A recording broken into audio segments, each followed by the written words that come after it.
Je questionne ce jour la volonté réelle du gouvernement camerounais de réduire son train de vie au moment où le peuple sombre de plus en plus dans la misère. Alors que les plus démunis continuent de s'appauvrir, ils sont témoins du luxe ostentatoire dont se parent nos autorités. Mesdames et messieurs, le projet de la loi de finances 2025 déposé au Parlement le 1er décembre dernier prévoit une augmentation de 50 milliards de francs CFA, passant ainsi de 487,8 milliards de francs CFA en 2024 à 536,5 milliards de francs CFA en 2025 pour ce qui concerne les achats et services du gouvernement. Si ce budget est voté au Parlement et adopté, et rien ne nous garantit d'ailleurs que ce ne sera pas le cas. Bien étrange manière de réduire les dépenses des membres du gouvernement, mesdames et messieurs. Cette hausse est particulièrement portée vers l'explosion des loyers, la communication, l'eau et l'électricité, mais également les frais de mission. Je vous donne les détails. Pour ce qui concerne les loyers, l'enveloppe passe désormais de 43,7 milliards de francs CFA en 2025 contre 19,3 milliards de francs CFA en 2024. Qu'est-ce qui peut bien justifier cette augmentation? On se pose la question ce matin. Le gouvernement prévoit également plus de dépenses pour la communication en 2025, avec un budget de 63,4 milliards de francs CFA contre 60,9 milliards de francs CFA en 2024.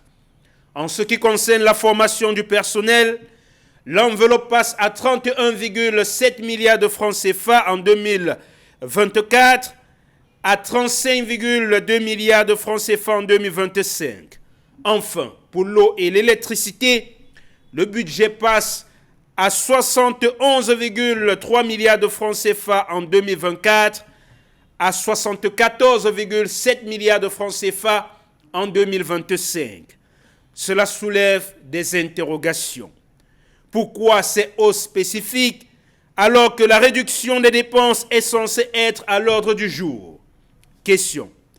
Comment comprendre cette consommation obèse de l'argent du contribuable alors que depuis 2017, le chef de l'État s'efforce de dire que le gouvernement devrait baisser son train de vie?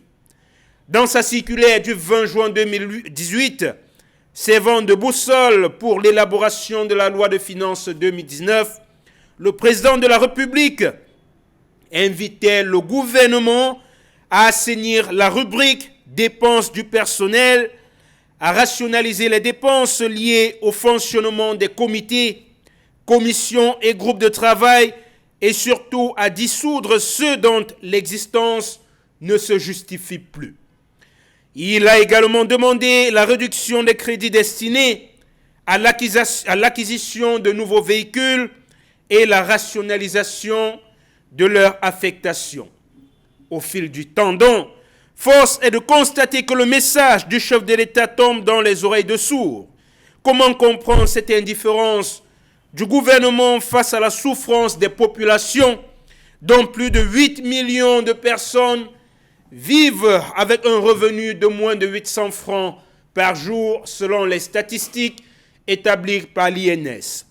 Dans une correspondance datée du 4 janvier 2024, adressée au secrétaire général du Premier ministre, le secrétaire général de la présidence de la République, répercutant les hautes instructions du chef de l'État, prescrivait au gouvernement la rationalisation des dépenses publiques et de fonctionnement.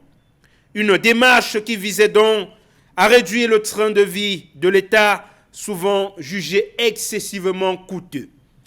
Des instructions qui ont été ignorées par leurs destinataires, puisque la rubrique concernée dans la loi de finances 2024 a connu une hausse considérable. Face à cela, on peut légitimement se questionner ce matin, le gouvernement se moque-t-il des Camerounais? Question. Pourquoi les instructions du chef de l'État ne sont-elles pas mises en application? Comment expliquer son silence persistant face à cette désobéissance?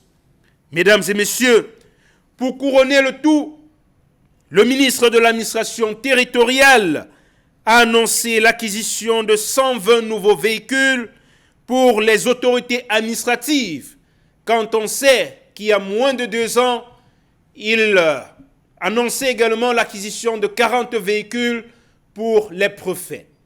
Et si vous n'êtes pas content de tout ceci, vous pouvez toujours aller au Canada.